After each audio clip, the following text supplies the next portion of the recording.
Welcome back to my channel. Today I'm going to tell you why you probably have PCOS and don't know it, so stay tuned for that video.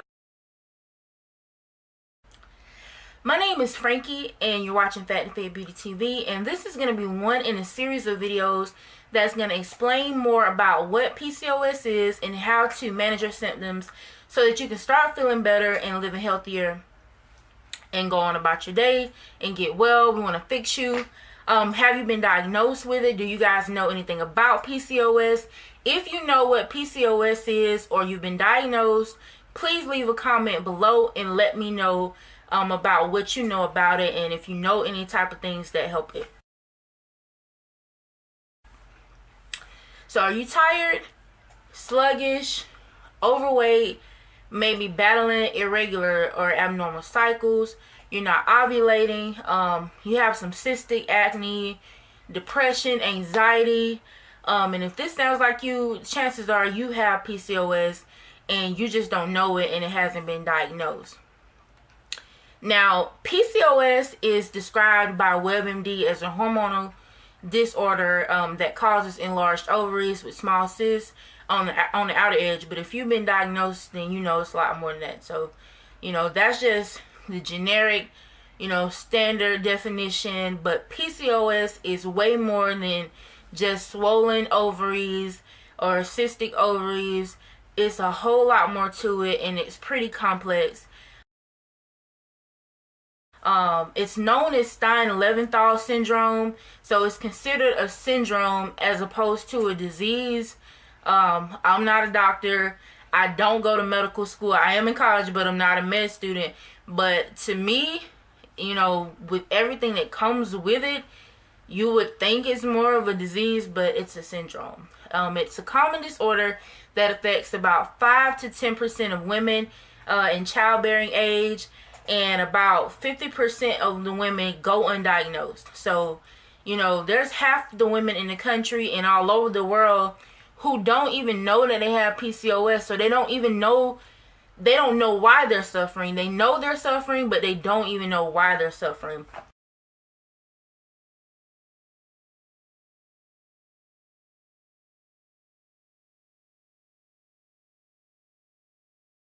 PCOS is said to be responsible for 70% of the infertility issues that are caused. And this is due to all the factors that go with it. Like I said, you don't ovulate properly. And it's just a whole bunch of different symptoms as far as your blood pressure, your blood sugar, and all your thyroid. All of that comes into play when we talk about PCOS.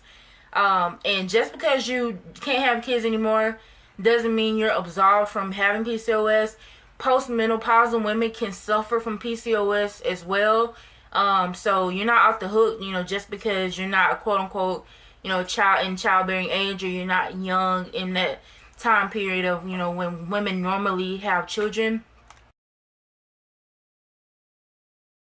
Now, as far as getting diagnosed, it's supposedly an unknown for doctors, and this is mainly because it's underfunded. So September, if you don't know, September is PCOS Awareness Month. They normally do like a walk or a run or something to raise money for PCOS funding.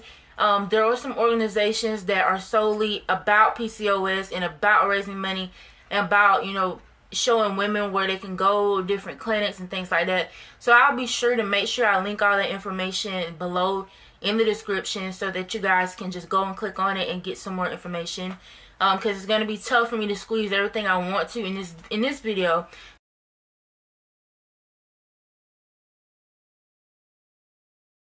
Now, another reason why that, it's not, really known or it's misdiagnosed, it's because, doctors, God bless them, a lot of them don't have good bedside manner anymore, and they assume when you're fat that PCOS is just the label on things. When you have PCOS, they don't treat the syndrome, they treat the symptoms. So if you're overweight like me, when I was diagnosed, I had gained like over 100 pounds quickly, like in a year and a half's time. But at the time, I didn't even know that I had PCOS. I didn't even know what the hell it was or what it was about. But because I was overweight, they wanted to attack the symptoms, the weight gain. They didn't even want to, look into what was behind that. So that's another reason why some women get undiagnosed or misdiagnosed, because they look at your weight and that's all they want to treat. That's all they want to focus on, but they don't even want to, and not acknowledge the factors that go behind that. So that's another reason why, it's widely unknown. Now, you can do thyroid function tests, which I didn't know that I even had later on, because like I said, I got diagnosed in 2012, and after that, they just sent me on my way, mainly because I was uninsured. And I guess I can just start back. I've always had issues with my cycle. I started my period at 9 years old, and it was heavy and off balance my whole life, up until just recently. So like I mentioned, I gained a lot of weight in a small amount of time, and I bled out because when I would have a period or a cycle, it would be abnormal. It would come and stay on for months. So one time it stayed on for like 8 or 9 months that I bled, and I was so afraid to go and tell somebody about it because I didn't have any money and I was uninsured. So, I suffered in silence, basically. Like, I would bleed so heavy that I could bleed through wood. Like, I would literally, where I worked at one time, they had wooden chairs, and when I got up from the chair, it was like a puddle of blood was there. And I developed anemia. My hemoglobin reached all the way to a 3. I was told if I would have waited a couple more days, I wouldn't even be here. And that's how I found out. I've had 2 DNCs and I've never been pregnant, because of the bleeding. So that was how I got to where I knew. One of the emergency room doctors, the doctor that, did my DNC, he told me that, well, not the one that did my DNC, but the one that told me, about my hemoglobin and everything.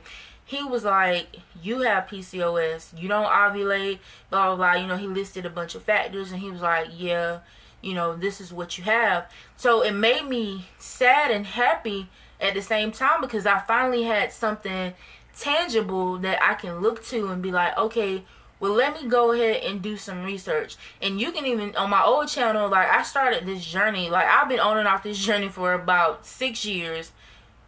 Maybe 5, no, was it 6? 2011, 2017, about 6 years, just, researching information, trying to figure out what to do and how to attack this. So, yeah, that's kind of how I got diagnosed and how things happened to me. Now, as I mentioned, you can get a thyroid function test. This determines how much of thyroid hormone that your body produces. They do the glucose test to measure your blood sugar. Lipid test to check your cholesterol, and also a vaginal ultrasound. Some of the symptoms that you may be experiencing in addition to those, like I mentioned, you may have some excess hair on your face, on your stomach, on your chest. Your breasts might shrink, your voice get deeper, hair loss. You're gonna gain weight, some gain weight, not everybody. Pelvic pain, depression, infertility. Those are some of the symptoms. So please, ladies, if you're experiencing those symptoms and you don't know why, please research. Be sure to ask your doctor. If your doctor is acting real funny, like they don't want to acknowledge that because they don't know nothing about it, then please go to another healthcare provider. Please, I really, really, really, really, really plead and beg with you to do so. Do not wait long, because like I mentioned, PCOS is a complex issue, and it's not just your hormones. It's not just you not having a period and not ovulating. Your health can be seriously affected by it. So yeah, you want to make sure that you're on top of that. So if you have any of these symptoms, please talk to your doctor. It took me so many years to get diagnosed, and even more to get relieved. And if your doctor doesn't want to work with you, like I said, find another healthcare provider. Your health is serious, and we all want to be well. So please, please, please. And as always, if you have any questions about PCOS, or want me to cover some additional topics, please let me know down in the comments about it. What you want me to let you know about. Like I said, like this video, comment, subscribe to my channel. This is going to be the first video in a series of videos that I discuss about how to help you get on track to lose weight with PCOS, how to bring back your periods with PCOS. So yeah, please continue to check out more videos from this series, and as always, I'll talk to you guys on the next video. Bye.